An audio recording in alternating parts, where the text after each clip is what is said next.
Enfim, nós temos mais detalhes acerca das novas placas de vídeo AMD Navi. A Lisa Su, CEO da AMD, acabou de anunciar na E3 2019 duas placas de vídeo, RX 5700 XT e RX 5700, que vem para competir com o RTX 2070 e 2060 respectivamente, oferecendo saltos de desempenho com preços ligeiramente competitivos. Nesse vídeo eu vou comentar sobre tudo que já foi anunciado.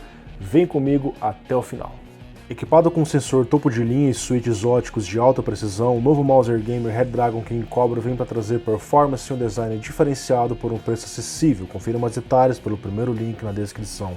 Pensando em comprar um novo PC ou fazer aquele upgrade? Com esse, visite a loja Terabyte Shop, os melhores hardwares pelos menores preços. Deu tela azul nos seus jogos, seu hardware está apresentando problemas? Conte com a GTEC Informática, assistência técnica parceira que atende em todo o Brasil. E para water cooler custo, importação sob demanda e componentes diferenciados, com esse, visite a Performance Solutions.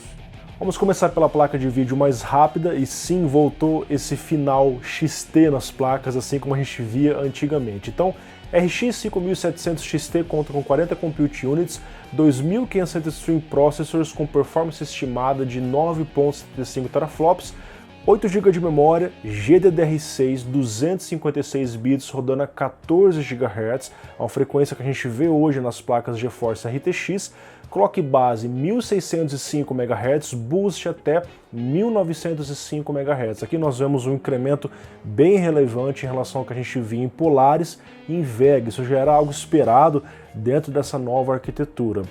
Nós temos aqui o consumo total da placa de 225 watts, e no final do vídeo eu vou falar um pouco mais sobre isso, e um conector de 8 pinos e um de 6 pinos, fonte recomendada 600 watts. A gente olha aqui, as especificações são um tanto quanto baixas, né? Por exemplo, só 2.560 Stream Processors. Você poderia falar assim, mas Lucas, uma placa, por exemplo, uma Vega 56 tem muito mais Stream Processors que essa, mas essa placa utiliza uma arquitetura nova, com ganhos de IPC, então ela consegue ser melhor que a Vega, mesmo tendo menos Stream Processors. Na verdade, como eu falei, ela compete com a RTX 2070. Segundo os testes da AMD, essa RX 5700 XT supera a 2070 em vários títulos, variando de 2% a 22%, perdendo, porém, em alguns cenários, em até 3%. É claro que são testes do fabricante, eu espero trazer essa placa no canal para fazer os meus próprios testes na minha metodologia para ver como se sai nos jogos atuais. Ela foi anunciada por $449, cerca de $50 a menos que a RTX 2070, que oferece como diferenciais o suporte e aceleração de hardware para Ray Tracing e recursos para inteligência artificial. No final do vídeo eu vou falar também sobre isso. Outra placa RX 5700 sem o XT, e agora a gente tem um problema aqui porque toda vez eu vou ter que falar 5700 sem o XT. Como eu vou identificar a placa, né? Ela tem 36 Compute Units, menos Compute Units em relação à versão top, 2304 Stream Processors, que é a mesma quantidade que a RX 580 tem, e não se engane, ela é muito mais rápida que uma 580, pessoal.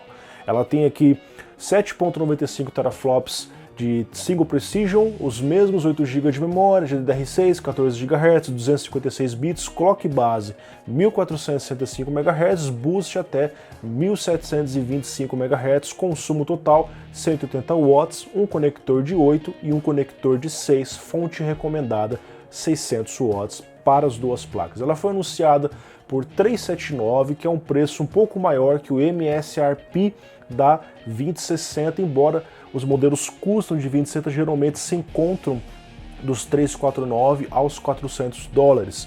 Nós temos aqui o diferencial dessa placa por ter mais VRAM, 2 GB de memória a mais, né? E segundo a AMD, ela entrega mais desempenho que a 2060, de 2%, por exemplo, no Assassin's Creed Odyssey, até 16% em Metro Exodus, ou 21% mais desempenho em Battlefield. E nós sabemos que jogos como Battlefield e Metro Exodus estão se saindo bem nas placas AMD. A gente vai ver nos jogos um pouco mais neutros depois, e nos jogos Powered by NVIDIA, por exemplo. O modelo apresentado foi um blower com construção em alumínio, backplate traseiro, baseplate interno, VRM 7+1 fases, Vapor Chamber, né, a câmara de vapor. A AMD alega que é um design eficiente, tanto energeticamente falando quanto em acústica, mas nós só saberemos precisamente quando a gente efetivamente testar isso.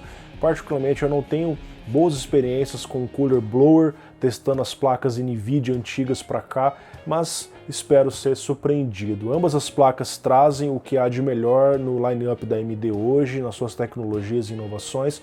Por exemplo, desenvolvimento em 7 nanômetros, arquitetura RDNA, que entrega 25% mais desempenho por clock e 50% mais desempenho por watt que a Vega, e são desenvolvidas no novo padrão PCI Express 4.0, também presente nos novos Ryzen e placas-mães X570. As placas chegam ao mercado no dia 7 de julho, RX 5700 XT chega com o novo Gears of War 5, reforçando a ideia da conferência da Microsoft, que falou que o Game Pass agora está disponível para PC.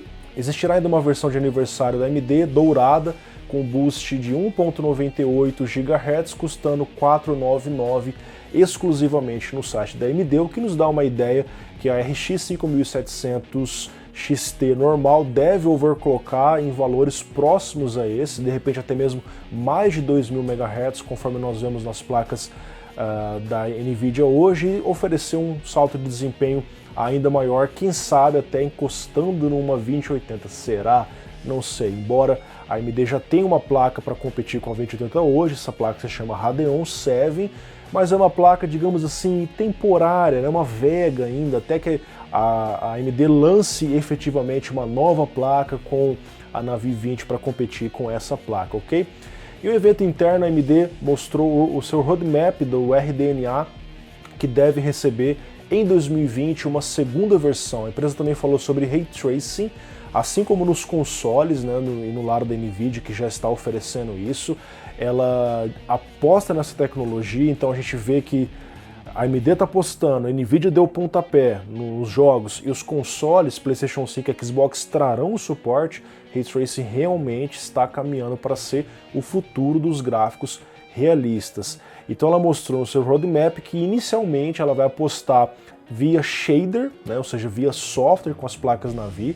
Ela vai contar com os desenvolvedores e com alguns recursos que ela lançou, e na próxima geração será feita a aceleração via hardware. Ela também falou sobre o suporte a cloud computing. Como eu não estava no evento, eu não sei exatamente do que se trata isso, a gente espera ver mais detalhes em breve. Na parte de software, a AMD anunciou o Fidelity FX, que é um toolkit disponível via GPU Open para melhorar a qualidade visual sem perda de performance. Em uma demonstração em Borderlands 3, o sistema trouxe melhorias de imagens notáveis.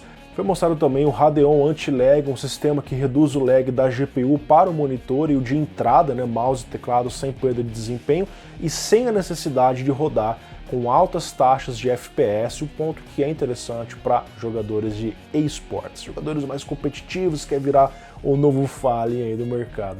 Então esse é o resumo das duas placas. Agora vamos para a minha opinião. Eu anotei alguns pontos aqui que eu acho que são bem relevantes de trazer à discussão para a comunidade, então peço que participem dos comentários desse vídeo acerca dos fatos que eu vou levantar agora. Algumas pessoas imaginavam que a RX 570, 580, 590 teriam uma substituta nesse momento, mas isso não aconteceu. Então são placas que seguem no line-up atual da AMD, usando Polaris e GCN, que já são arquiteturas velhas, perto do que a AMD oferece hoje, mas eu imagino que isso não deve demorar a acontecer, a substituição, afinal a AMD lucra realmente nesse bolo aí dos 200 aos 300 dólares. Essas placas que chegaram vieram para reforçar a competição com 2060 e 2070. E, essencialmente são placas que entram nesse posicionamento de preço da Vega 56 e Vega 64, então isso nos indica que adeus Vega.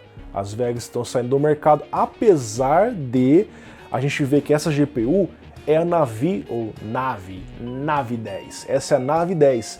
Então ela vem para substituir o chip mainstream Polaris 10. A gente olha a partir desse ponto de vista, o salto de desempenho frente a uma Polaris, uma 580, uma 590 foi muito grande.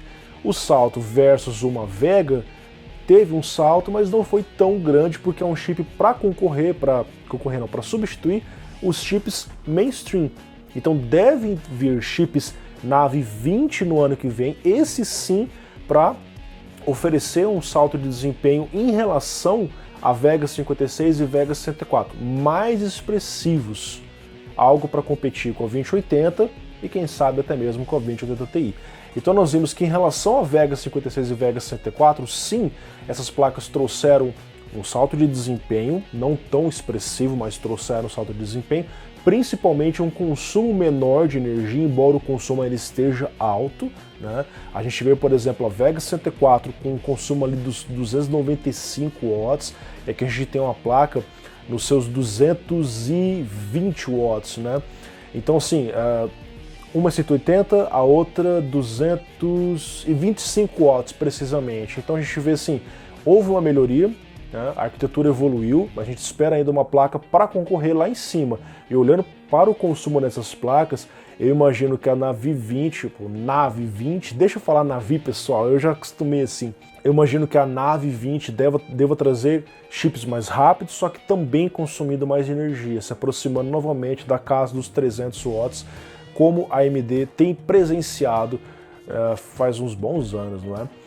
A RX 5700 sem XT em overclock, eu acredito que deva alcançar, ou pelo menos ficar muito próximo em relação à versão XT, o que torna essa placa uma opção interessante para mim, porque ela tem um consumo de energia menor no 180 watts, tem 8 GB de memória, é um diferencial em relação à 2060, ela em overclock, de repente encostando numa 2070, né, custando menos 379, é um diferencial relevante, interessante, né?